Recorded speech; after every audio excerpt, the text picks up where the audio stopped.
Good evening, Murder Shirt fans. Before we get into this episode, we just want to put a quick trigger warning out there. As we dive into the case of Dennis Rader, also known as BTK, we will be getting into some pretty graphic areas. There is mention of sexual violence, strangulation, asphyxiation. Children are involved in this, unfortunately, as well as many female victims and rape. If any of you have been affected or bothered or triggered by any of these, please do not listen to this episode. We really appreciate all of your support and everything you guys do for us, but we want you to take care of yourself and make sure you don't get triggered by these. Have a great night, and now over to Tim. What is going on? Thank you, Classroom Jackie. No problem. Welcome to another wonderful week here. It's our favorite time of the week, as we always say, Saturday nights. I know we got a little bit of a later start tonight, but that's all right. We had some things we had to take care of, so nothing wrong with a late start to set the mood tonight. Welcome to another episode here on the Murder Show. I'm your host, as always, Tim. And alongside of me is my co-host, Criminology Chris. Good evening. And Classroom Jackie. I love my brain. Hey, guys. As Classroom Jackie had stated tonight, it's going to be pretty intense with who we're talking about. If a lot of you aren't familiar with this particular killer here, I was not myself until we really started to dive in and do some research. Let's put it this way, we had about a 4-hour prep last night, and it's pretty intense. But we will cover all that eventually here. We'll get there.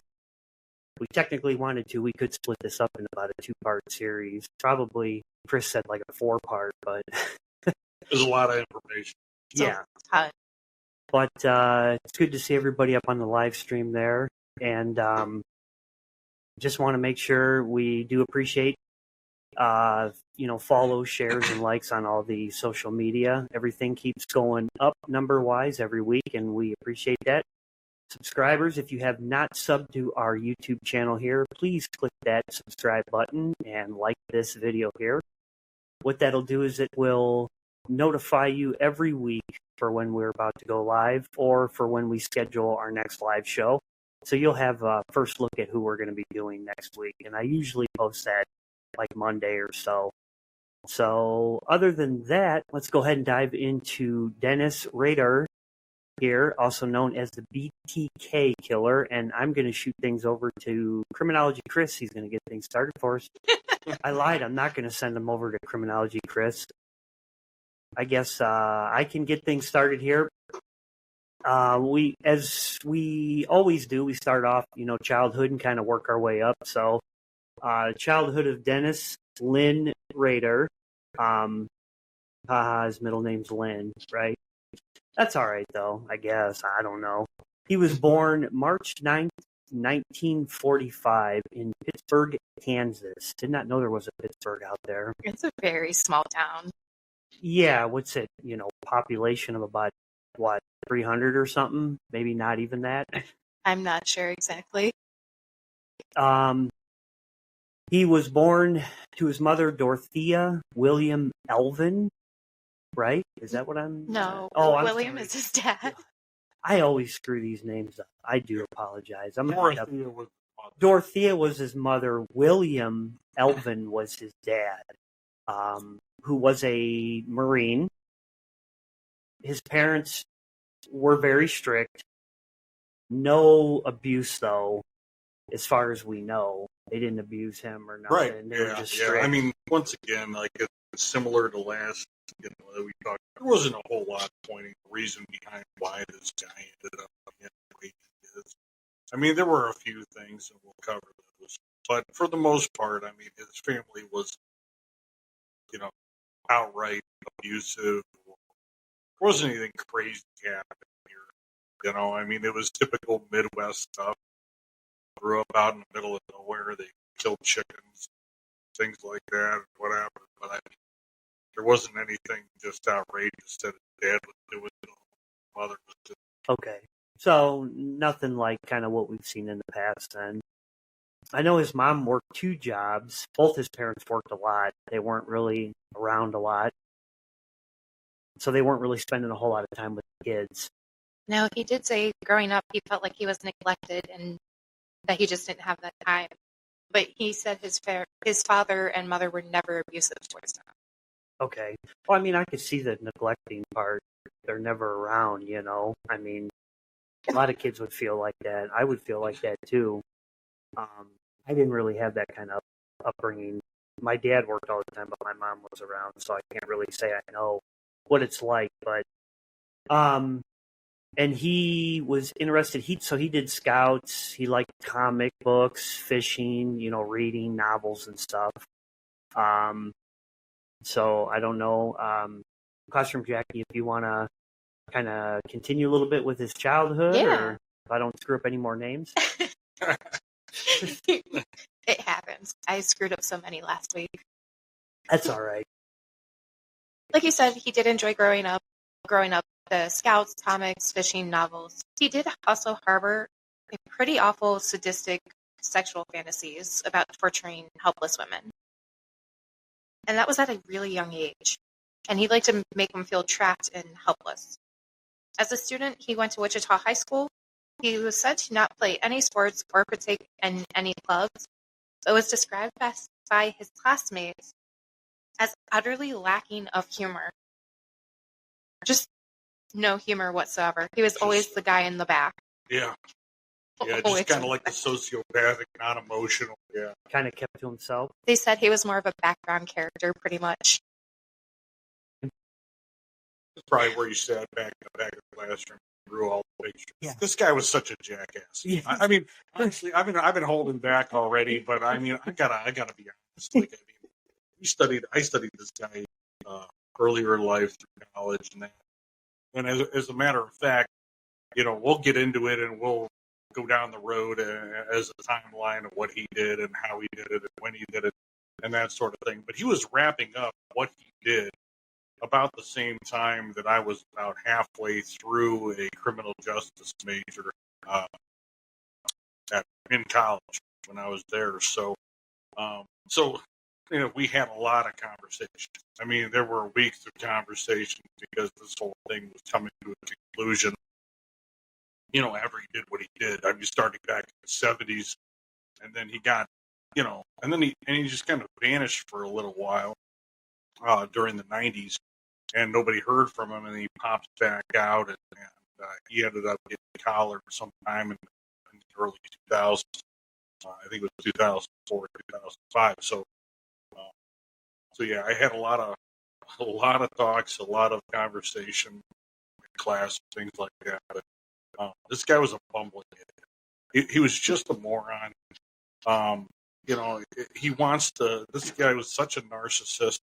He wanted everybody to believe that he was some kind of crafty, you know, guy that had these, you know, clandestine, magical, whatever you want to call them, ways of coming up with these ways of doing things. He was more or less a copycat guy. This guy copied a lot of stuff from other serial killers. He read magazines to get ideas. Yeah. He watched TV to get ideas. This guy was not a. He was unoriginal. No, yeah, he was not a. This guy was not a brain surgeon, man. This guy was kind of just a bumbling moron. He kind of got started doing what he did, and he tried to learn from it, and he kept on sucking time after time. Didn't he have to buy a stress ball? Well, yeah. He was trying very hard to fit in, is what you're saying? Right. He wanted to be everybody else he couldn't be. Yeah, I don't know if I'm stepping on your toes, Jackie, but like even in No, you're not. early in his life, like there were talks of him having issues with bedwetting and things. There was an instance that we researched, found out that there was a situation in which his mother actually got a ring stuck on her hand on a couch spring and was stuck in this couch and was helpless. And Dennis, even at an early age, was aroused by this.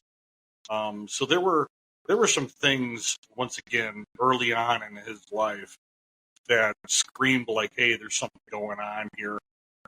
They talk about him potentially having a paraphilic disorder, which is typically an attraction to a inanimate object, similar to shoes or socks Hose. or Yeah. or not even Gotcha. not even toes, because those are they're at least attached to a human. For like people that get arousal from looking at a refrigerator Or a car. or something like exactly.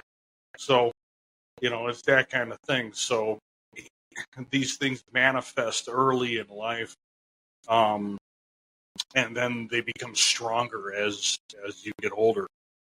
They don't just go away. Typically, they'll end up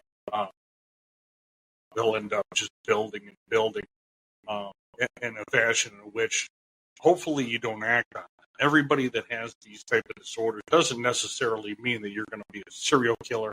You may not even be a bad person, but it's a lot more common in men than it is in women. And some of these people that have these disorders, they will build to a point where they almost become unmanageable as they get into later on in life. So saying that it's a lot more common in men than in women, is that because our, sexual drive is higher? Is that why, like, as far as like, fantasy and stuff? I would have to imagine. I mean, honestly, once again, I'm not a doctor and I'm not a psychologist and I'm not a doctor. But it, you have to imagine. I mean, young boys, like we're not thinking with our head 90% of the time. No, we're thinking with the other head. Right, and then you get into your 20s and 30s. It doesn't necessarily get better until it maybe tapers off when you get a little bit older and you start realizing that you were an idiot when you were an age. I'm pretty sure girls are just as tough as idiots when they're teenagers. Yeah, at least that's my dad. I was. It kind of seems like they don't act on it as much, at least. They're not going out of their way to obtain partners and things. I don't think as ruthlessly as the typical young guy. Yeah. Dumpster Man David. Or whatever his name is. Anyways. It's a new one today. It's a new one today. David. All right. Let's continue on with his childhood here. So, moving on down the road,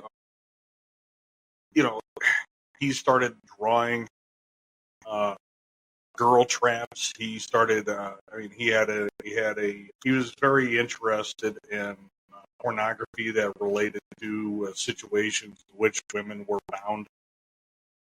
bonded pornography and things like that. But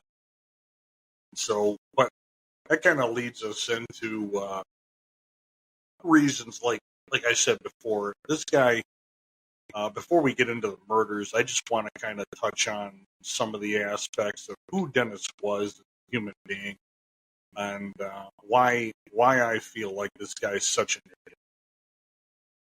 So yeah, this guy is. Wait till we get into this, guys. I mean, this guy is just nuts. I just don't get how he did what he did for being like a God-fearing man, as well as dealing with like being wasn't he a community police officer? Yeah, he was the head of congregation of a church, and he I think he was in charge of Boy Scouts. He was a Cub Scout leader. Scary. Cub Scout leader. So this guy had a lot of good positions and roles in life. Kind of like Gacy. I mean, Gacy was a clown for kids' parties. Yeah, and he had a huge name in the whole community. But he was the head of a precinct. Yeah, in a ward northwest of Chicago. Yeah, it was the same situation. Everybody looked at this guy like, "Oh, this guy's not bad. What are you talking?" There's no way he did it. Yeah, nobody would have suspected this guy, which speaks to possibly why this guy wasn't, nailed in the first place, because he was doing this stuff in broad daylight. It wasn't like he was doing this, ninja stuff where he was dressing all black and sneaking into people's houses when they were sleeping. Yeah. This was like blatantly dumb, middle of the day, like you should have got caught. What the hell were you thinking? Sort of situation. Yeah, it wasn't like Kraft last week where he was driving around all night looking for people. staying up at night, you know. Right. Yeah, this is not like one of those situations similar to Dahmer and similar to Kraft that we've talked about before, where this guy was preying on people that were obviously displaced or unattached to people in the community. These were people that were in his community. Exactly a 3.5-mile radius from each other, too. Yeah. I mean, and these were people that had families that had, I mean, sometimes had families that were maybe gone for a few hours that were coming back home to find this stuff, you know? And these were people in, like, suburbia, man. I mean, there were people, like, next door that could have looked out their window and saw this, see this dumb idiot, you know, balding monk haircut guy breaking into the back of these people's houses. The Einstein wannabe. Yeah. It's kind of. I'm looking at his mugshot here. Yeah, I can see it. Sit here for me. Yeah. There. I don't know what he's got going on there, but he wasn't a little human being. I mean, this guy was a big dude. You know, he was a big, tall, guy. He was everybody was very trusting of him because of how he approached them. Like, I'm here to do this. Hey, I'm checking this. Hey, have you seen this person?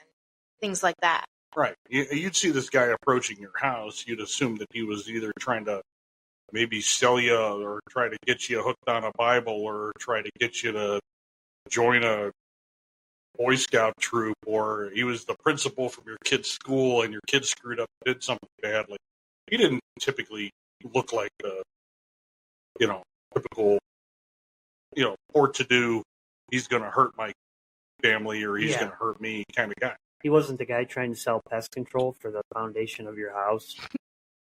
Yeah. So if you're not familiar with this guy, I mean, BTK stood for bind, torture, kill. It was a self-prescribed nickname. This guy, I mean... I have the other nicknames he wanted to be known as. You want to read them off? I do. Some of these, they're all pathetic, but they're funny.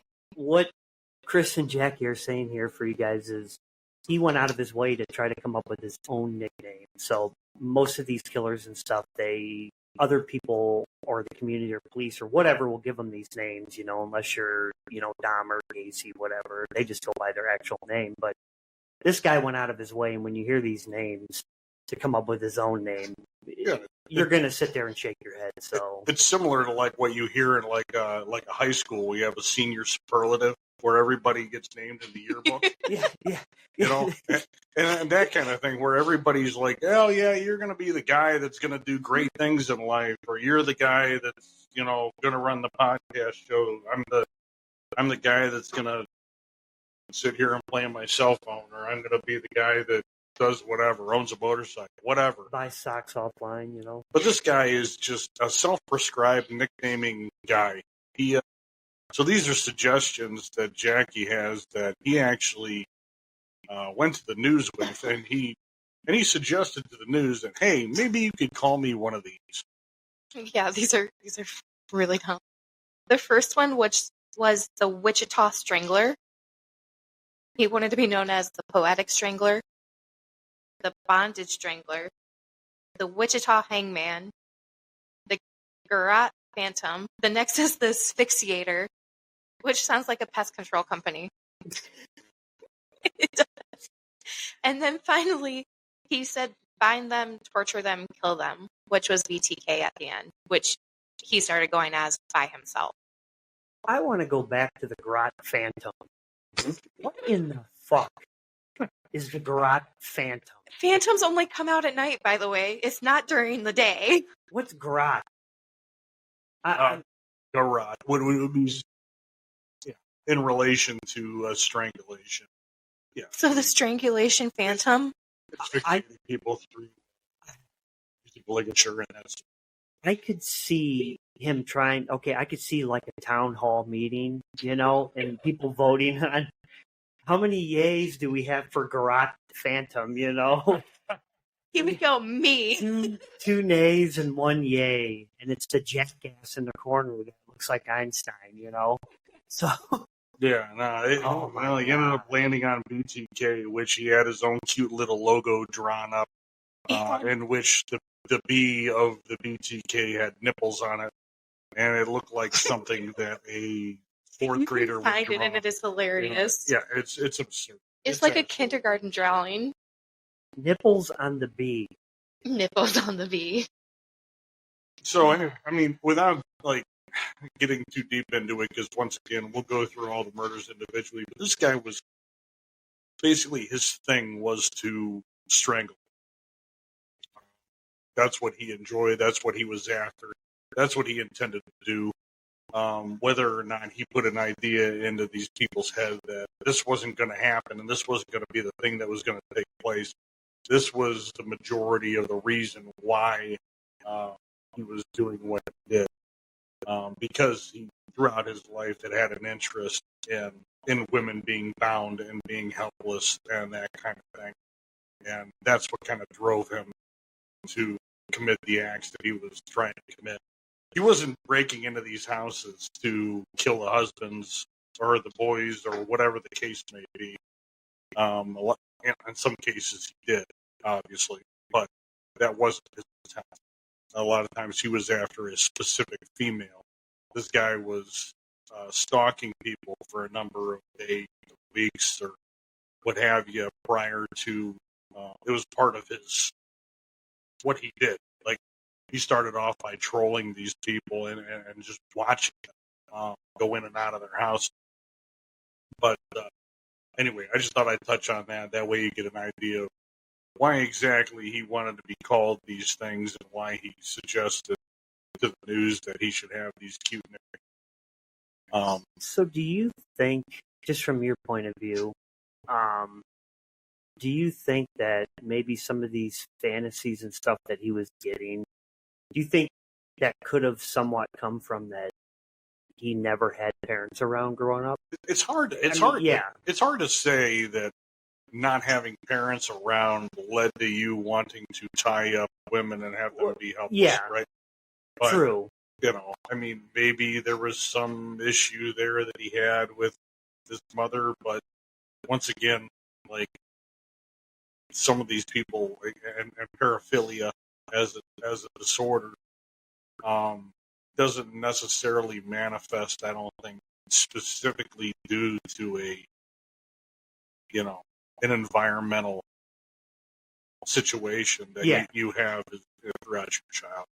Yeah, it could have been multiple. I don't think anything there points to this kind of stuff. Okay. I was just curious because, that's what we do on here. We try to get into the mind or whatever as best as we can. We're not, doctors or professionals, but could have just been, wiring issue in the brain, as they say, Yeah. Well, if you look at him, he doesn't look like the smartest crayon, or not the smartest crayon, the smartest one in the bunch, or the sharpest crayon in the box. Yeah, he kind of looks, I don't know, when you look at him, and I'm looking at his mugshot from '05, but when you look at him, he just has that sick, kind of twisted look in his eye. You know how some of them have that look when you look at him? It's almost like they say, like you're staring right through him into his soul, Like they just look like they're dead. Like it's just a death stare. Yeah. His personality, though, once again, going back to why I feel he's a damn moron, is this guy is kind of like the type of guy that would show up to play racquetball and bring a damn golf club. And you can look at him in his face and you can just say, shit, that's him. That's the guy. That's the guy that, like, he's the window licker. Yeah, right. That's the guy that puts the cat in the dishwasher. Like, that's the guy that, it's just dumb things. So, in addition to all these stupid things that we're going to discuss once again throughout the murders and what happened in Kansas at that time, this guy actually, once again, he wanted to follow in the footsteps of a lot of famous serial killers. So there was he actually wanted to have a murder barn instead of a murder castle. That was one of his things. Wow. So this guy wanted to have a red murder barn, and he wanted to lay it out just like a murder castle, but he wouldn't be able to afford a murder castle, obviously. So he just had to fall back to having just a barn or a silo, I believe it was, where he wanted to have an office at the top, and he wanted to have a place where he could torture people. Yeah, he said office up there with a drawing desk a desk so he can sit there and write, and one light. Yeah, so he had his off-brand jackwagon murder bar that he wanted to have. This guy also submitted a lot of documentation to TV outlets and news outlets and that kind of thing. This guy could not spell to save his life. I found a letter. Yeah, and we'll have Jackie. I would love you to read this because honestly, like he didn't understand the idea behind the contraction. And I'm not talking about anything fancy. I'm talking about it turning into it's. Like the plurality part. Like he dropped S's. The guy could not spell to save his life. He wrote poetry. I think it's like a juvenile poor attempt at It was a ripoff of everything. Yeah, it's a juvenile bullshit attempt at poetry. Like, I mean, I think I wrote cutesy, awful stuff like that back when I was a kid that made just as much sense. But anyway, would you like to read something that he wrote? I would like to read it, but you have to discuss about the first murder before I can read the letter for it to make sense. Well, I guess, yeah, we probably should go into that first. So, but in addition to we'll cover some of the other reasons why I think Dennis is an idiot as we go on through this. But we'll get into the first murder here, which actually took place in 1974. And this is going to be the first time where I'm not doing all the speaking of the murders because this one makes me exceptionally mad. Yes. So we're going down a dark road. And this is that trigger warning that comes into play if you don't listen if you do not want to. Yeah. No kids around if they're in the room. Absolutely not. This is pretty, morbid. It's pretty graphic. Messed up, so. Yeah, this story does, this specific case, the first murder that he committed did involve a couple children. And it was the Otero family. And there was, 4 children, I believe, total. There was. 2 of them were not home during this. But 2 of them were not present during the time this occurred. Now, as I discussed earlier, this guy had a way of doing things in which he would go and, he was, in his own mind, he was brilliant. So he was studying these houses and trying to figure out his way in and when they were going to be home and when each person did what they did and when they went to school, when they went to work. It didn't, obviously, things happen in life. There are so many reasons why these things don't stay the same day in and day out. So you can study someone's moves day in and day out. It doesn't mean that the next day is going to all be the same, and in this case, it certainly wasn't. So Dennis, regarding his first murder, showed up to the Otero family home, and this was in the morning. This is like at 8:30 in the morning. So he goes up to this house. He cuts the phone line, which we'll talk about that later too. It ends up being one of his things that he wants to be known for because he feels he should be known for things like every other serial killer. But he's probably going to reach out and make sure that everybody knows to know him for that. So he cuts the phone line, and then he goes to the back door, and the child comes to the back door, and I believe to let the dog out. And he didn't even know these guys had a dog. But he's been following them and watching them, right? Right. And he doesn't know they have a dog. That's great. So he studies them because he's such a crafty guy. And he has no idea that his family has a dog. So right then and there, what's really sad and disturbing is that at that point in time, he actually considered backing out of this. Because the dad was there and because of the kid. Yeah, well, the dad was there and the kid. And the but dog. He also didn't want to deal with the dog either. Because he liked dogs, but he hated cats. Right. Yeah. So when he was a kid, part of the animal cruelty thing, he actually strangled cats. But anyway, so he got into this house. What he did was he had a 22 long rifle pistol, that he took in, and he ended up grabbing Mr. Otero by his collar and telling him that he had a 22 long rifle with hollow points and this and that. I mean, kind of a, I don't know, who goes in and mugs a family with a 22? I mean, it's kind of ridiculous. I was going to say, you said that's like a step above a just a step above a pellet rifle. pellet rifle, okay. Right. So, I mean, that's the smallest little handgun you could probably find. It's probably quieter. And actually, a lot of murders are actually committed with 22s because they say that a 22, if you get shot with one and it hits you, it actually bounces around inside of your body as opposed to going right through you, which ends up tearing up organs and things like that. Really? And actually could be more dangerous than just a 45, which is just going to go right through your body. Yeah.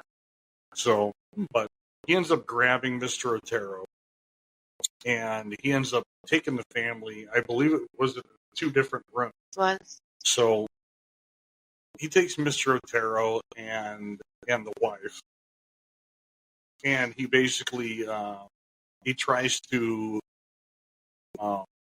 asphyxiate both of these people. He puts bags over their head. I think he initially tries to choke them, and this is one of his crafty things. He thinks he's brilliant. Everybody thought he was trying to torture people, but he was really just bad at strangling. So No, seriously, like, wait until you hear how awful this guy was. They actually found like multiple strangle marks on some of his victims, and were under the assumption that this guy was killing people or bringing them to the brink of death and then bringing them back. And everybody was like, "Oh, this guy's much more terrifying than honestly they should give him credit for," because that wasn't the case. He just sucked at strangling. I mean, he did get off on the strangulation thing. He used to do it to himself, the asphyxiation for his turkeys. Right. Yeah. He would bring these people like within to the point of passing out is what happened. And a lot of times he'd bring these people to that point and they'd pass out and then end up waking back up, which is ridiculous. I mean, like, so he didn't know. He even himself said that he didn't know how much pressure it took. Like, he had strangled animals, but he had no idea how much pressure this was going to take. Or how long it actually took. Yeah, or how long it took to actually strangle these people.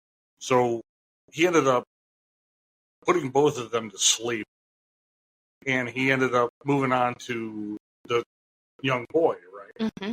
So, I mean, he went to Joseph, which I believe was 9 years old. Yeah. Joseph Jr. Yeah. And he strangles Joseph, and he finds that these guys they're not dying. Mr. Otero had chewed a hole through the bag over his head. Right. So, and he realized that there was an issue with the whole bag thing. So he decided to back off the whole bag he ended up actually taking T-shirts and putting over the bag and then putting a bag over the T-shirts. That way they were unable to actually bite through the bag. So then he realized, man, this isn't good. Like, they could actually chew a hole through the bag. I never thought that people had teeth. He's probably sitting there thinking like, man, this job's harder than I thought, So, but unfortunately, I mean, after he put a bag over Joseph Jr.'s head, put a T-shirt over it, put another bag over it, so Joseph Jr. struggled, and then he ended up falling off a bed, I believe, in a room, and dying. He went back to the mother and father, and basically the same situation. He took a belt off of the father and used it to strangle him around his neck. Yeah. So he used a ligature to strangle the father because he couldn't do it with just his hands. So he realized how hard it was. Didn't he also comfort them all before he offed them? And that was a big part of it too, which was strange. This guy, he got off really on the idea of people not suspecting him being who he was. When he initially broke in, he told them that he was trying. I think he was trying to get money. He was trying to get to California, and he was on the run from the Air Force because he has his Air Force parka on. So these guys, yeah, they thought he was just gonna break in, steal some stuff, and they're like, "Oh, here, take this, and take a couple of our objects laying around the house, Take our money and leave. and get out of here." And lo and behold, the guy had the intent to actually strangle and kill them, but he didn't want them to feel that way. And actually, right prior to this taking place, Mr. Otero had actually cracked a rib. So while he had initially bound these guys With first aid tape. Like, he put a pillow under Mr. Otero to make him more comfortable because his ribs hurt. They actually had an issue with the first aid tape because they said it was hurting their hands and cutting off the circulation.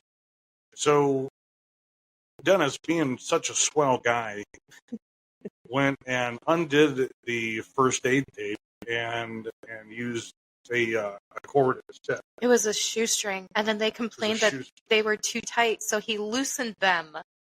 Them. Yeah. Right. But he didn't want to hurt their feelings under the assumption that, he knew what he was doing. He was, and that's the creepy side. Like, you're comforting your victims before you kill them.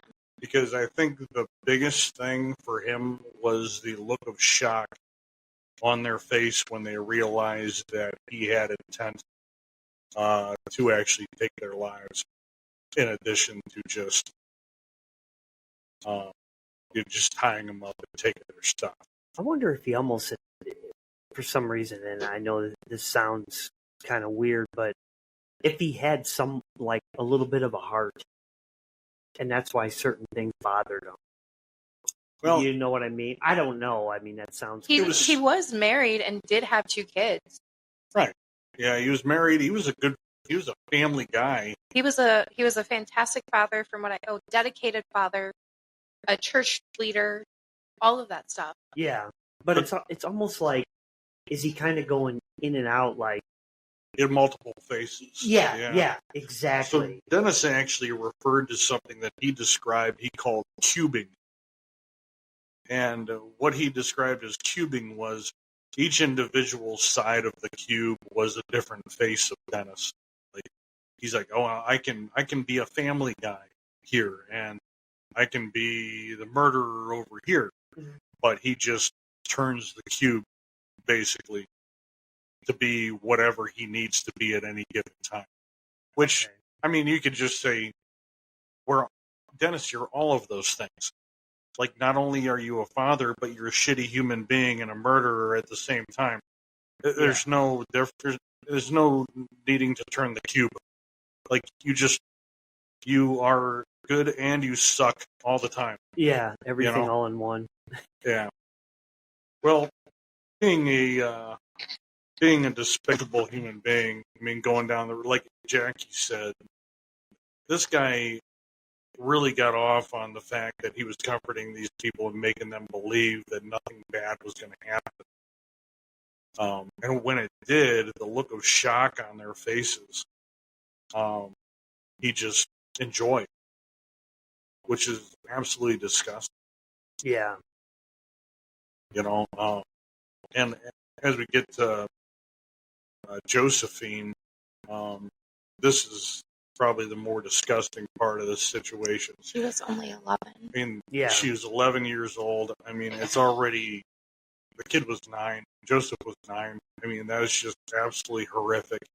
But what he did to Josephine, he told her that she was going to go be in heaven with her family. And I believe he initially, put her to sleep and carried her downstairs, right? He did. He put her to sleep and carried her downstairs and then undressed her. He took her down to the basement, and what he did was he actually bound her. He actually took a noose and hung it over a sewer pipe. I think he said with 5 knots in it. Yeah, with 4 or 5 knots in it, whatever. I don't care how many knots there were. It's just disgusting. But what he did was he undressed her, I believe, at least the bottom half of her. And he took a knife to her bra. Yeah. And then he took a knife to her, yeah. And then he ended up actually putting the noose around her neck. And and hanging her. And as he hung her, he actually pleasured himself to it. Which, at the end of the day, after Charlie, the oldest son, was the one that ended up finding this crime scene, that actual act of him doing that in the basement with Josephine actually led to a collection of evidence that would inevitably end up putting him away from it. So it's disgusting. They ended up going in there to collect evidence. They took a few different samples, and it was the smartest thing that the police ever did. They went in and they took samples. They took scrapings off the concrete. I believe that there was some DNA evidence on her. Yeah. And that they collected, and they collected like a powder. They froze some, and then they put some in liquid, and they saved this for 30 some odd years. Yeah, that was really smart. Yeah, it was semen that was found on her bottom part. Yeah.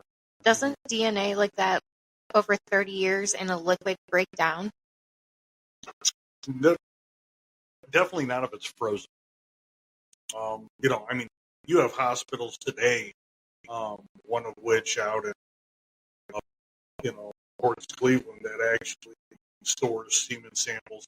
There's guys that are going to pass away that will store semen samples for their families, so their wives have an opportunity to have another child in case they want to have another child that belongs to that guy. He might be dying of cancer or something like that. So, like, there's a way of preserving this information, which it's a damn good thing that they did. Yeah, I think that's the same hospital you're talking about that a couple years ago, if you remember, they had their, what was it, coolers all Oh, yeah, the refrigerators. Yeah, they shut down and there was a big ordeal. Yeah, with all of that semen, yeah. God, could you imagine that what you're trying to transport, move all that, What happened? The semen is fine. Yeah. It's awful. That's crazy. Yeah, the legal issues. Oh, yeah, by far. But anyway, getting back to Dennis and being a moron. So Chris has been dying. So he's gone so deep into this. He has been dying to what is it? Bash him. Yeah, but I can't think. Roast him. It's like our own roasting show of Dennis here, Yeah. In addition to not being able to spell, wanting to have a murder barn, being terrible at poetry. I mean, every time this guy went in and actually tried to kill somebody, he did something spellbindingly stupid. In this specific case, he actually went and stole the family's car after the murder had taken place, and he actually drove it to a grocery store and left it there. And then his stupid ass realized that he left his knife there. So I got to go back and I got to get my knife. So he gets in his own car and drives back to the Otero's house, parks his car and goes outside, and lo and behold, his knife is where he cut the phone line. I mean, he hadn't even interacted with anybody yet to even be stressed out. Yeah. And he's already, like, just leaving stuff at crime scenes. Once again, during this period of time, there isn't a whole lot of DNA evidence, and issues with fingerprinting and all this kind of stuff, these fancy ways of finding people that ended up becoming commonplace now. But still, this guy was just leaving stuff laying on the ground. Yeah, and they also said, I remember too, when he originally got into the house, Otero family had told him they can have the keys to the vehicle, but it's out of gas just about. And he still ended up taking it, knowing that it was pretty much out of gas. Yeah, they apparently didn't have a whole lot of money. Yeah, but it's just like, dude, you're so stupid, They already told you it's pretty much empty. And he's like, I'm going to steal it. I'm going to take your car to the grocery store. Yeah. It's like, oh my gosh. Yeah, but the police, especially the child, Charlie, was the older son that had to come home and find that situation. It's just absolutely disturbing.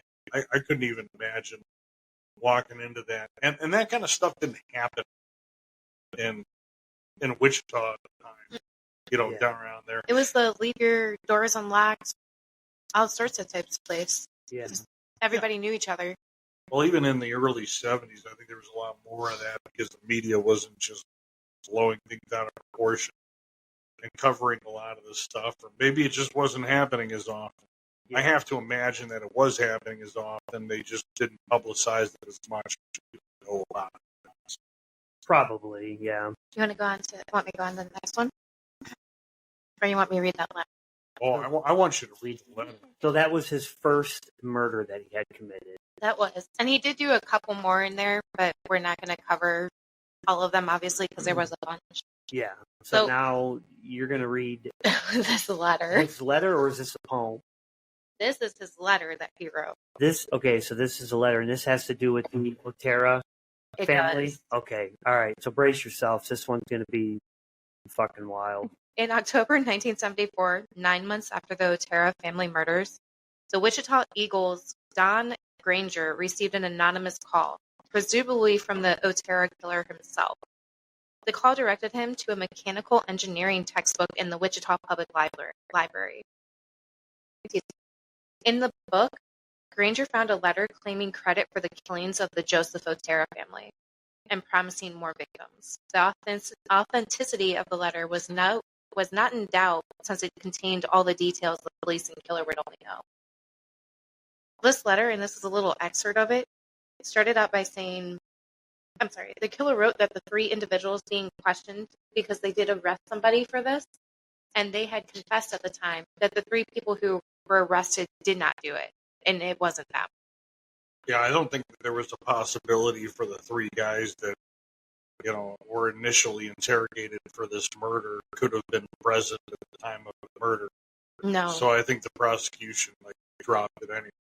But at the same time, old Dennis, being a crazy narcissist and having a massive ego, couldn't stomach the idea of somebody being, taking credit for what he had done. Mm-hmm. Gotcha.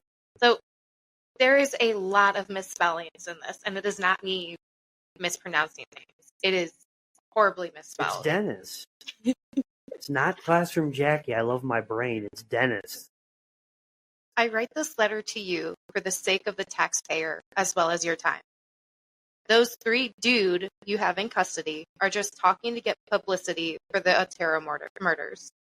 They know nothing at all. I did it by myself and with no one's help. There has been no talk either. Let's put this straight. The killer provided details of the crimes and crime scene that were not published in the newspaper at this time, and I have not found online, and I don't want to read. The next expert. That was Classroom Jackie.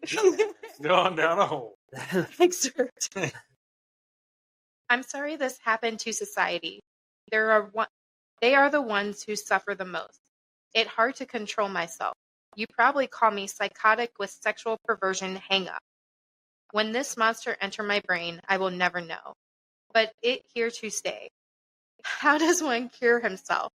If you ask for help, that you have killed 4 people, they will laugh or hit the panic button and call the cops.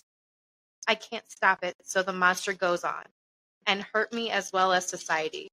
Society can be thankful that there are ways for people like me to relieve myself at times by daydreams of some victims being tortured and being mine. It a big, complicated game. My friend of the monster played putting victims' number down.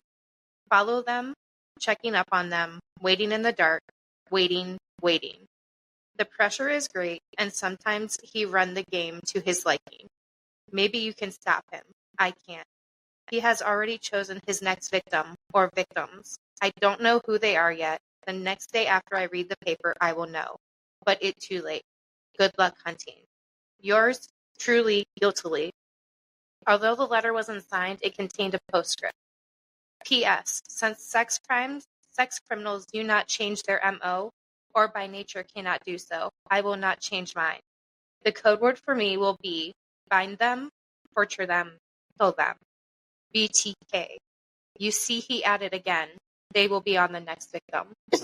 I think he has a hard time with the apostrophe S on the end of There those. was no commas. Fractions like I just left the building. Yeah, So many run-on sentences. Yeah. Absolutely awful. it Zero has no. It entered my body. Like wow. So hopefully nobody's IQ dropped over there, because mine sure as hell did. Yeah. Oh, it was awful. Yeah, so in addition to the things that this guy was responsible for, he also, once again, he would enjoy stealing things from people, because early on he actually did some break and entering, in which he really got off on the idea of taking other people's stuff or going into other people's houses, handling their stuff. Didn't he used to take cups and drink water out of them and then wash them and put them back? So he was the evil guy that came into your house to drink your water. I have to know. Yes. How is anybody going to know that you took a drink out of their cup and drank water after you washed the cup and put it away? You should have put lipstick on first. Come on, let's give these people that live there the benefit of the doubt. They might have had a DNA kit in the closet. We all carry those, right? Chris, you got a DNA Oh, yeah, in the 70s, I think that was pretty common, right? Yeah.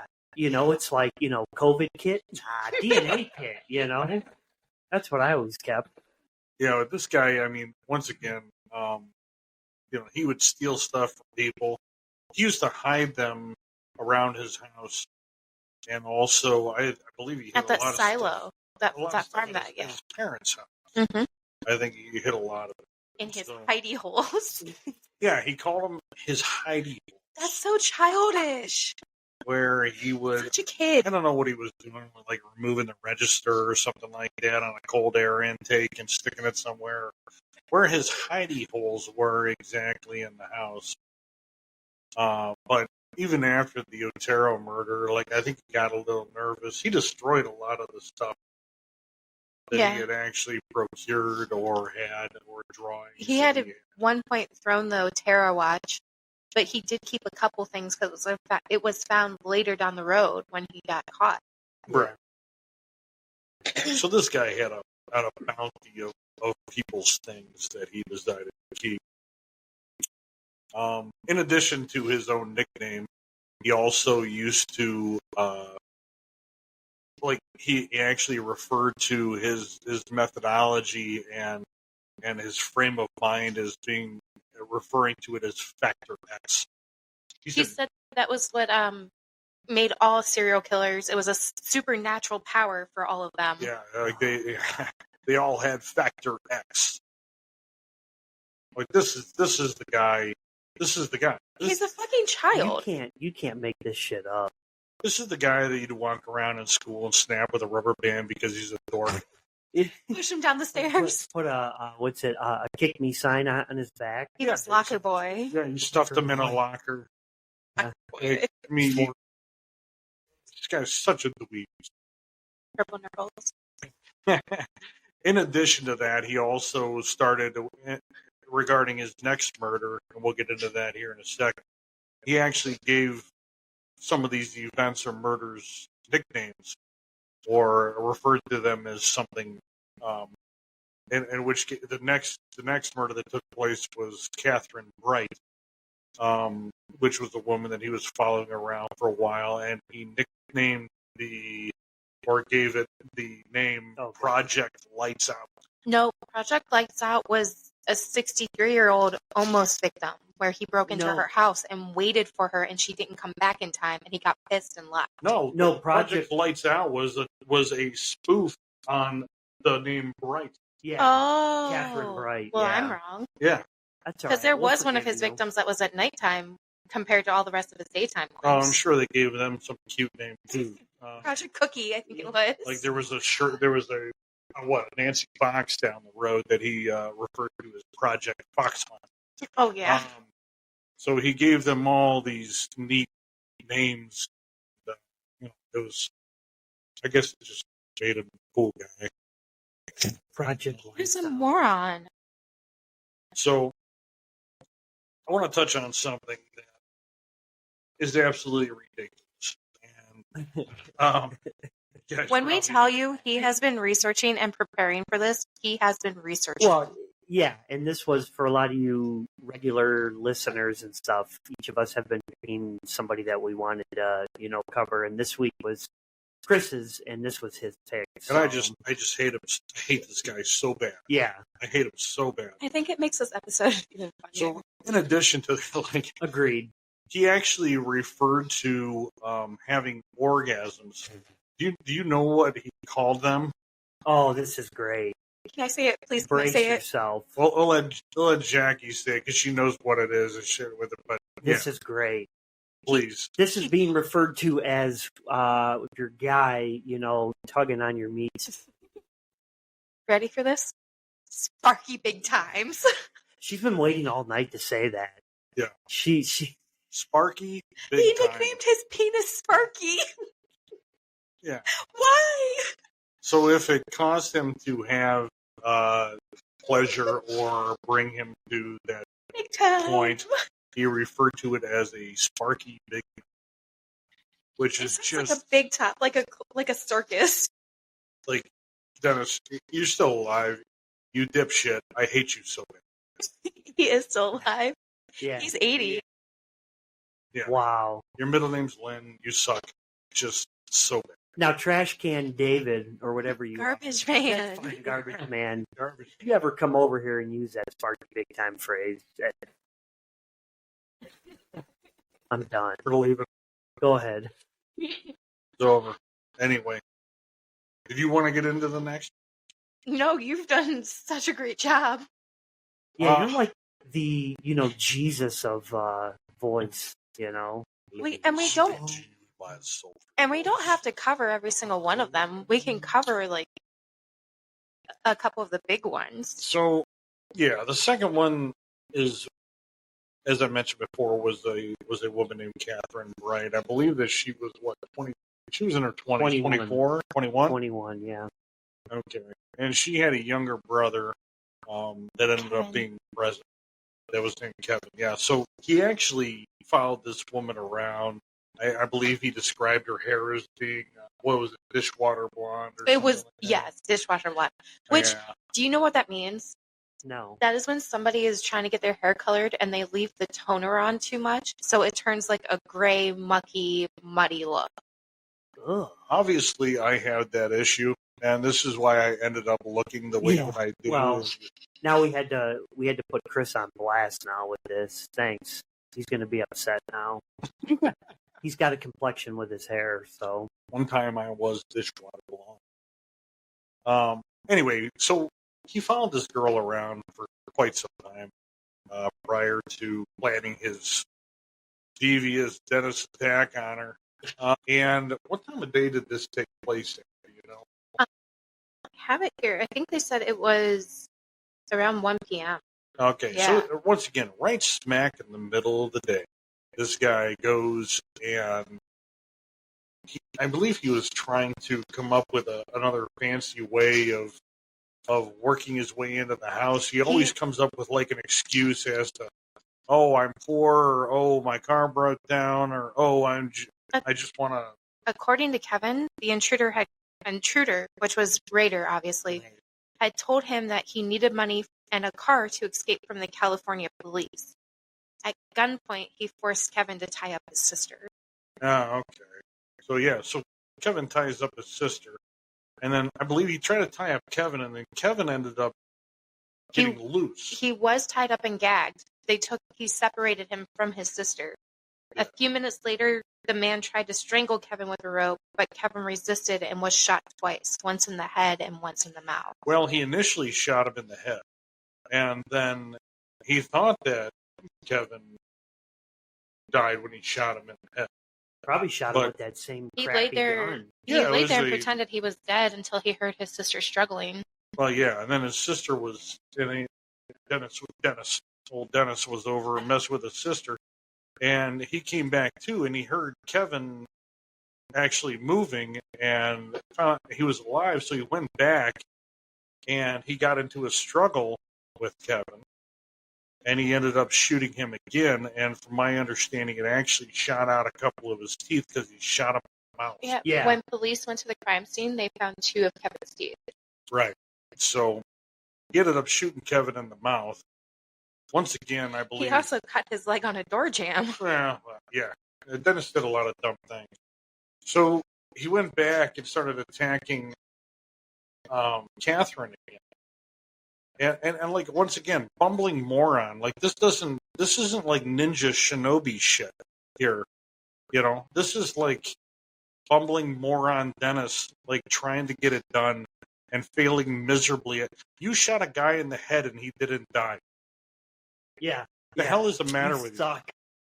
Yes, that was with that same 22 that he shot him with. And there actually were multiple cases, I believe, if you look it up, where a 22 has actually shot people in the head and is bounced off of their skull or has traveled around underneath their skin on the skull and not actually penetrated their head, because due to the fact that it's such a low caliber.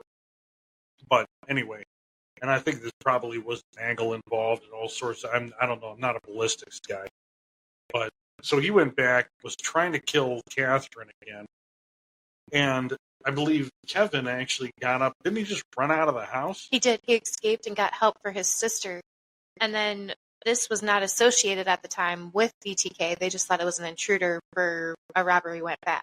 Right. So Dennis, being the asshat that he is failing miserably at trying to actually choke out this woman. So what he does is he pulls out a hunting knife. I believe it was an 8-inch hunting knife, and he stabs her 11 times. Yeah, it was. Jeez. It was that same knife that he used to cut.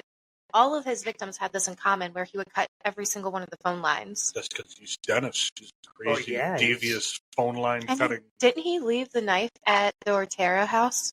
Yeah, but he went back and got it. Yeah. Yeah, I just Same knife. Yeah. Were you here? Yes. Were you here? I I love my brain. need my brain to continue my reading, so I don't mess up. Okay. Plus, I'm responding to our fans. Oh, okay. Sorry, folks, for pulling her away from you guys. Yeah. So anyway, Social media manager at work. Kevin ended up running, I believe, across the street. He ended up flagging down a guy, ended up getting the cops called. The cops showed up. Dennis fled. And I believe he actually tried to steal their truck, but I think he grabbed the wrong keys. He did. He took the wrong keys. He ended up taking the car keys that were stuck behind, like in front of the truck, and grabbed those and tried to get in the truck, but couldn't. But they found blood on the ground from him. Yeah, so this idiot couldn't get a truck to start because he grabbed the wrong damn keys. So he ended up running across town or wherever back to his car, I believe. So the cops showed up. Unfortunately, Catherine. They were able to rush her to the hospital, but she succumbed to her injuries. I think 3 hours later or something like that, she ended up unfortunately passing away. But Kevin did live. And I believe that he has actually done shows. There is. Yeah, there's a movie.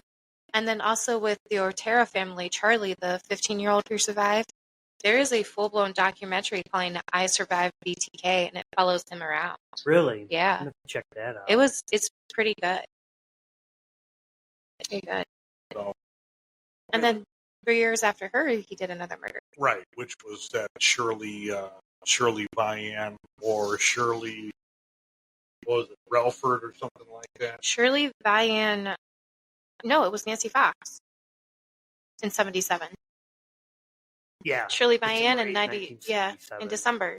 Yeah. So that was 3 years. Shirley Vian was much prior to. Yeah. Yeah.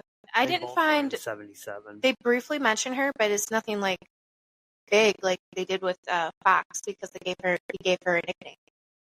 Shirley Vian was actually a large story. She was? Yeah. Shows you what my thing printed. Yeah, actually, Shirley, that story was, and Dennis actually went to her house. I believe he actually had the intent to kill somebody that wasn't Shirley. He did, and then he saw the little boy. Right. I remember this one. Oh, yeah, I remember this one. This one made me want to strangle him. Yeah, this one's sad too. Yeah. This is really. It's not as sad as the Otero family, but it is still absolutely awful. Yeah. Well, you want to talk about it? Dennis originally was not planning on killing Shirley Vian. He came across her after he witnessed one of her sons outside. He had a picture of his wife and, at the time, baby daughter in his wallet and used it to lure the child and say, "Have you seen this person?" To actually show the child his own wife and child's actual picture. And then he watched the other way and watched where the child went and walked up to the house. Shirley Vian wasn't supposed to be there that day. She was homesick. Extremely sick, too. Jeez. That figures. Yeah, right. He showed her the picture of the family as well, and then ended up forcing his way in. Shirley Vian had 3 children. All of them, one of them was 8, the rest of them are under 8. The 2 boys and then a little girl. BTK, Mr. Rader, decided to put them in a closet I in would the never bathroom. call him Mister. He's a douche. Don't ever. I fucking don't. do that. I don't. He doesn't deserve Dumbass Mr. Dennis. Dumbass Dennis. I like it. Dumbass Dennis. Mister. No, don't. Oh, no. No. You can't call him Dad. No. Okay, dumbass Dennis. Dennis took the children and shut them in the bathroom. But with that side where we said how he comforted the Ortera family, he gave the kids blankets, pillows, books, and toys, and a snack to make sure they were good. While he then took their mother and bound her feet and ankles, undressed her. I believe that didn't she throw up and Yeah. he actually She did gave while he was choking water? her. Yeah. He was choking her. She threw up, and then he gave her water. Yeah. What a Yeah. nice guy. Yeah, he's such a Like, nice, Just an gentleman. accommodating. You know, I'm going to strangle you. Oh, crap. You threw up. Here, have some water. I'm going to strangle you again. Are you thirsty? What kind of water? You got any bottled water in the fridge? But he bound her, tortured her, killed her. She was found, I believe, with a bag over her head. Like, draped over it, pretty much. The shit of it is with this guy, you know, he says BTK. Obviously, once again, self-prescribed nickname, you douche. Anyway, but he wasn't really torturing anybody. So, like, this guy was a little bit different than the guys we've covered in the past. This guy was not, like, cutting people open. He was not removing organs. He was not dismembering people. He was not... His idea of torture was the helplessness. That's what he got off. That was his idea of torture, was the point where they were bound and they were unable to prevent what was going to happen. That was his idea of... It was more of a mental torture than anything. Because once again, emotional abuse. and maybe somebody can correct me if I'm wrong, but I do wholeheartedly believe that this guy was not a criminal mastermind. He was not bringing people to the edge of death and then bringing them back like some sort of torture expert like you see in a freaking movie. Yeah. This guy just sucked at what he was doing. Yeah. You know? Yeah, I don't know. I feel like at certain points he was almost panicking, like we had talked about before, you know, almost panicking when they almost get there. Oh, and he's stupid too, so he probably thought, "Oh, okay, well, all right, well they're knocked out, so they're dead, even though they were just unconscious." Right. And then they come back to again. He probably had no idea that maybe you check for a heartbeat or something like that. Yeah, he probably didn't even know what a pulse was. No. He's like, my fingers hurt. Yeah. And I'm you're going to right. use a belt. Oh, the belt doesn't work. I'm going to use a bag. I should Oh, he use bit my through the stress bag. ball. Oh, shit. He did wrap, he had a plastic bag draped over her head, and she was partially undressed. Investigators found BTK's signature cord wrapped tightly around her neck. The kids were the ones who broke out and got help. Well, they broke out of the bathroom. I believe they broke the glass out of the window. Well, he later did confess that, yeah, you're right. He did intend to kill the kids, but He wanted to, in his words, he was going to hang them the same way he did Josephine. All 3 of them. yeah, And the family phone rang and one of the children shouted that somebody would be visiting soon. let me tell you, like, when I heard this, I want to strangle this man. If I had the opportunity, I would. So Yeah. I hate him so How bad. do you take innocent children and do something like that, or even think about it? They have done absolutely nothing, and you are just a piece of shit. And Yeah. if we went down the road and we didn't, for the sake of everybody, quite honestly, because I think that there was, There was screams from the bathroom, things like that, where the kids were saying, like, "Don't hurt my mommy," kind of stuff, and they that were kind of stuff. crying for I help mean, the whole time and it's trying to like get an him to stop. absolute stating, make your heart go in your throat. Yeah, absolutely. Disgusting. Yeah, when you bring, you know, Jackie, like she said, when you bring in, innocent kids into anything, I mean, doing this, period, to anybody is messed up. But when you're bringing the kids into it, they have their whole life ahead of them. I mean, they didn't do anything. They're just there with their parents, family. And then you're coming in and you're disrupting everything and taking their life. And it's just, you got to be a whole nother level of fucked up. Yeah. Yeah. When you start bringing the kids into it. I mean, you're already messed up for doing what you're doing, but when you bring the kids into it, it's like, damn, man, it's sad. Yeah. Now, the next victim, I believe, was Nancy Fox. And she was one of the only victims that was found fully clothed. He just found her, tortured her, and strangled her. There was no sign of sexual assault or sexual abuse or anything like that. Do you think he just didn't find her attractive, just wanted to kill her? Project Fox Hunt. Mm-hmm.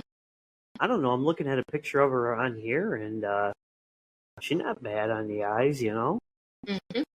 I don't know. Maybe, I mean, he liked the one blonde, and Nancy's blonde. There really wasn't anything that like stood out that was specific to I don't know that met his criteria. But the scary thing is that this guy just would catch you walking down the street or checking your mail at your mailbox, or buying a burger at a fast food restaurant, or walking into a store or something like that, and it would just click. It was like if he sees you, he's going to take you. And You're done. he would just totally just be infatuated with you almost instantly, and he would decide that you were it. Yeah. So it's like at that point in time with that kind of stuff going on, hell, I wouldn't even want to go outside. Yeah, you're saying he wasn't even looking for like a he didn't have particular like kind of person. Right, because I heard that like actually like Josephine was one of his main targets of the terror family. It wasn't even necessarily the mother or anything. Like he was actually after the 11-year-old girl. No, Like, he was after the mother. No, he was after the girl, I believe. No, yeah. he was after the girl. So there wasn't an age range or anything like that he particularly was going after. Okay. I mean, it wasn't like I want somebody that's 25 to 30 and we're dead. And it's got to be between one of his older victims was almost 63. Right, exactly. Yeah. That's what I'm saying. And she escaped. There was no profile exactly for what he was after. It just clicked to him all of a sudden, and he just decided that was it. So there's one that we had talked about last night that I do want you to mention, just because of the bizarreness with this. You got to tell us about the lady at the television show, Cake TV. Oh my gosh, Nancy. Oh yeah, well, yeah, this is wild. This is pretty bizarre. So down the road, and this was well after the murders took place. He dealt with Cake TV quite a bit. I think he appreciated them because they aired a lot of the information that he was sending. Yeah, and they talked about him constantly, and that boosted his ego. Exactly. Yeah. So he was a big Cake TV. So what he did, I mean, he used to send them a lot of information. He'd send them letters. He'd send them complaints when he wanted to cry about how he wasn't as popular as all the rest of the serial killers. He would complain to Cake TV, but a few weeks actually prior to him being caught, he actually reached out to Cake TV, that old Dennis did, as the head of the congregation of his church, and reached out to them and asked for a tour of their facility, which they ended up granting. So I guess he, along with a few other people from his congregation, actually showed up to this Cake TV, and they took a tour of this place. And Dennis actually went through there, and he sat, according to this Nancy, across from her. Like this. Yeah, Yeah. like a few feet away from this Stop, woman, Nancy. having a conversation with her. After he had actually sent in letters to Cake TV and actually named her specifically, like he had actually like put her name into his letters when addressing them, because Nancy was more of a face, I believe, of Cake TV. She was like she was an anchor. Yeah. So she would be, up front and center. So he knew who she was. So when he went in there, she actually sat a few feet across from this guy. And at one point, he actually put his arm around her and took a camera and took a picture of the two of them together. And then only a handful of weeks later, when Dennis ended up actually being caught and his information and his picture was publicized, Nancy actually caught this on TV and saw his picture and was just frozen in fear. Your blood would run cold. Oh, yeah. Wasn't? Seeing his picture, and she realized, oh my God, this guy was sitting a few feet from me. He touched me. Yeah, and put his arm around me and took a picture. Didn't they also up the security because she kept getting named in the letters? Well, I think a lot of women in that town, I think if you were news related, had heightened security, were being walked in cars and things like that. Yeah, I'm sure. Definitely, but I couldn't even imagine The fear of being targeted. Can you imagine, it being her? Oh my gosh. It's terrifying. Yeah. Yeah, that's He knows who I am. He only wants to talk to me. He only likes me. This is terrifying. And the only redeeming thing at that point in time was the fact that he had actually been caught. Mm-hmm. Yeah. Yeah. I couldn't imagine. Yeah, I just wanted you to share that. I didn't mean to jump a little bit ahead there. I just wanted you, because that story when you told me about that was just freaking wild, Yeah. So it goes to show you how involved he was in the the community and how active he was. He wasn't just hiding in a house in the basement somewhere, just trying not to get caught. He just didn't care. He was not afraid. So let's get to, just because sake of time here,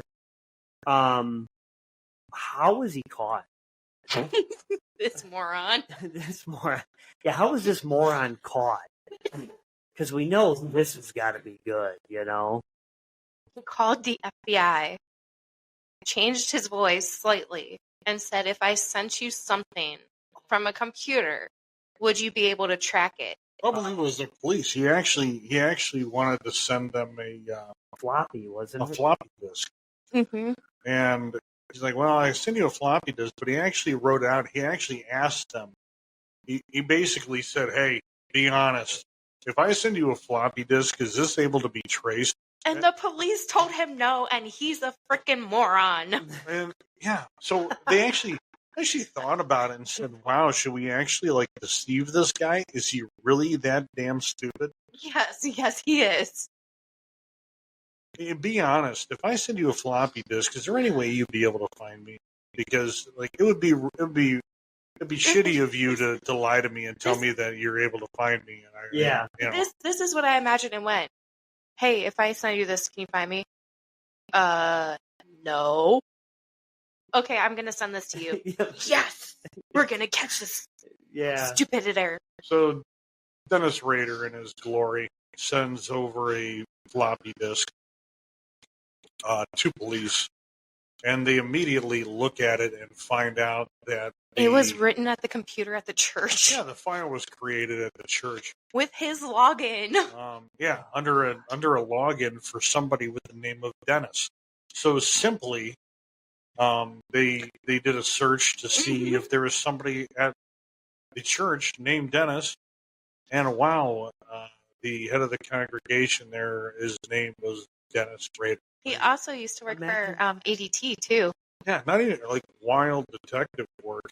You know, I mean, it was just so happened that like he did so much dumb shit, and finally he did something where he actually just like said, "Don't, I don't want you to catch me, so it'll be okay if I do this." Yeah, Yeah.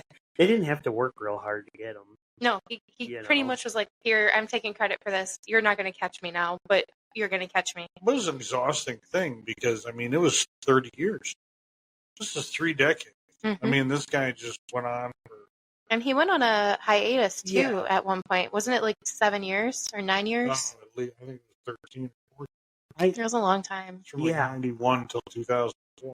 Oh yeah. Yeah, I don't understand that too. And like we talked about yesterday, and I think we talked about it with Kraft too, because Kraft supposedly went on that hiatus to whatever. Like, yeah, the hiatus, the break. But I guarantee you he was still doing stuff during that time. Oh, it had to be. There's no way. I mean, what? Well, just because all these deaths or any murders or whatever happened, unfortunate situations weren't tied specifically back to him. Yeah, is the question. But whether anything actually was due to him, absolutely, I agree. Like, there was more than just. There was a case recently that they're trying to go back because some of his letters had clues to other victims, because he said that there were other victims as well as the 10 that he confessed to a lady named Cynthia Dawn Kinney. She disappeared from college, but they're still looking to see if there's a match to him. If it has to do with him at all. Yeah, this guy is. There's just a lot to unpack with this guy, man. Yeah, I mean, and once again, we could go on for days. I mean, we could talk about this for 4 hours. Like this, we're just skimming the surface here. And I learned a lot because, like I said, I didn't really know too much. I mean, I had heard of him before, but I didn't know too much. So researching him and learning a lot from you with him is just like, I mean, I'm going to watch some of the stuff on him now because this shit is just, like I said before, you can't make this up. I mean, this guy was flat out fucking stupid, dude. Yeah. I mean, honestly, like, I listen to this, like, watch the Netflix specials. Watch, some of the other podcasts and things. The Monster podcast regarding Dennis Rader was just unreal. And these are some of our sources that helped us out with this research. Morbid as well. Yeah, Morbid. Awesome podcast. Those girls rock. Yeah. They're just, shout out to them. They are freaking awesome. Even they'll never hear us, but I hope they do one day because they are fantastic. The amount of knowledge that they had and sources that they listed were huge help for us to do all this research. We couldn't have done it without things like that. Yeah, they're awesome. It's cool, the true crime community kind of that all of us podcasters have and stuff, And, yeah, like there's lots of Reddit groups, Facebook groups, things like those, and you can find all sorts of information now. So, since we do this every show, it's time to rate on the fucked up scale of 1 to 10, 10 being the most fucked up and 1 being, boring. Chris, I'm going to start with you since this was your pick. What are you rating this jackass? It's hard. I hate him so bad. I got to say 11. Damn, going above it. I'm going off the scale for DLR here. Can we just call him Danny Lynn, like a girl? Danny Lynn. Danny Lynn. Danny Lynn. I have such a disgust for this human. I can't even say that he's a human being. This monster. So he's an animal. So in 11, he's definitely fucked up, but are you going 11 not so much? I mean, yeah, he's fucked up, but because he's so stupid? Well, yeah, I thoroughly enjoyed the fact that he was just a bumbling moron and found some crazy way of getting away with all the shit he did with being as dumb as he was. But the children is what gets me. Yeah. That's what he had on Dahmer and Kraft and all these other guys, and it just the kids, and just this guy's not even. No, he's not. Classroom Jackie, what do you rate this guy, 1 to 10? So DLR is a huge narcissist. And just in case there's ever a chance of him hearing this, and I don't want his ego to go, like, huge, Through the roof? I'm giving him a 3. Just because he's such a fucking moron. He couldn't figure it out. He involved children, but he's also a fucking narcissist, so he's not getting anything better than that from me. Okay. Well, and we were talking about it last night too, and you guys were saying that you can actually write this guy, and he will tell you everything because he loves that. I have not found the address lately because there used to be able to, but I don't know if you can now. Even his interrogation was braggery. Was it? Like, I mean, you listen to this guy. They said he talked for hours after they actually got him to admit who he was. And then he just talked for hours as if he was proud of it. There wasn't an ounce of remorse out of this guy. And from my understanding, even during his trial, the guy, during victim statements and things like that, actually shed a tear or something, which I call bullshit. It was a forced tear. Yeah, Do you know how you can tell if it's a real tear or not? If it's from the left eye, it's a real tear. If it's from the right, it's wrong. Really? Yeah. I didn't know that. Mm-hmm. I don't know that I digest that. Terminology, Chris is like, I am going to disagree there. That's fine. You can disagree. My right eye can cry, and it tells the truth. My right eye tells the truth. It's got truth serum forever. Truth serum forever. I knew because he cried out of his right eye. Remember that out there, guys. You got to cry out that right eye, So 3 for you. Wow. Okay. I'm trying to figure out in my head this guy is. There's no right or wrong place because he's just so. 1, he's a moron. 2, he couldn't figure this out. And 3, he's a piece of shit. She gave him a shitty rating because he's a narcissist, which is actually kind of funny because he actually probably would appreciate that he gave him a terrible rating because of what he had done. Probably. So but you gave him an 11, so he's going to be like, "Oh yeah, I'm at the top of the scale because I surpassed it." But it's because he's such dog shit. Yeah, it's just. I'm gonna trying to think, but I'm probably gonna give this guy like a 9. He's fucked up and he involved the kids, which is just freaking disgusting. Anybody that does that is a piece of shit and deserves to just be shot on sight. But it's how stupid he is that gives me a little bit under a 10, just because he's so stupid and he tried too hard. It's like that kid in school trying real hard to fit in with the jocks. Yeah, mm-hmm. Yeah. And you never are. I'm sure other killers out there were just like at the time, like, what the hell with this guy, Well, there was wasn't there another strangler around the same time as him too, that was doing the same things? And there were some copycats. One guy admitted to it. He was a contractor. He said he wasn't BTK, wrote a letter to the victim's family, said, I wasn't BTA. I'm not BTK, but I admire him and I wanted to copy him. Oh, God. And that probably grew his head. Mm-hmm.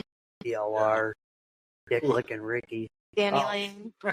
Danny Lynn. His name is Danny Lynn. But, so anyways, wow. So yeah, a lot to unpack and unfold with this guy. So hopefully you guys enjoyed tonight's, episode. But as always, want to plug all the social media. Classroom Jackie here is our director of all, social media platforms across the board. Any questions or anytime you ever want to send in anything to the show, it all comes in and goes directly through her. We also hit 80 followers on our TikTok while we were sitting here. Followers on the TikTok, and we're just a few away from 100 on Facebook, if I remember correctly. 2. We are 2 away, guys. So, help us get there so we can go live. Yes, so if you don't follow us, Murder Show on Facebook, please go over there, like it. And of course, the YouTube channel. I am trying to grow that for sure. We're at 35. So if you don't already sub to it, click that button, subscribe, hit the thumbs up there, like it, and share it. What that'll do is that will notify you anytime we go live or anytime I schedule a show for the following week. Other than that, we will see you guys back here next Saturday, our usual time, 7:15 Standard Eastern Time. I believe the week after that we are going to be off due to some stuff we got going on. We might have to move it to a Sunday. We might move it to a Sunday. We'll let you know. Sunday. Ooh. But anyways, guys, enjoy the rest of your Saturday evening. Thank you for being here with us. We do appreciate everybody here. And if you don't already, you can find us on all the major streaming platforms, iHeartRadio, Spotify, Apple Podcast, all that wonderful jazz. So, Criminology, Chris, anything you want to say to the viewers before we dip out? It's been fun, everybody. I've been a little more vocal this evening. We do like Don't it. be busy. We do like I'm just it. going to talk to everybody. Classroom Jackie, anything you want to add before we head on out? Don't be stupid. Don't try to be BTK. It's not going to happen. People are morons. I will leave you with, I don't really have too much to say. Just, I don't know. Yeah, what they said. Don't be stupid. Watch out for motorcycles. Watch out. Yeah, watch out for motorcycles, guys. And please, for the love of God, nobody name your dick Sparky. Thank you, folks. No big times. Enjoy the rest of your night. We will see you guys all next time. Same crime time, same crime place. Bye. See ya. Bye.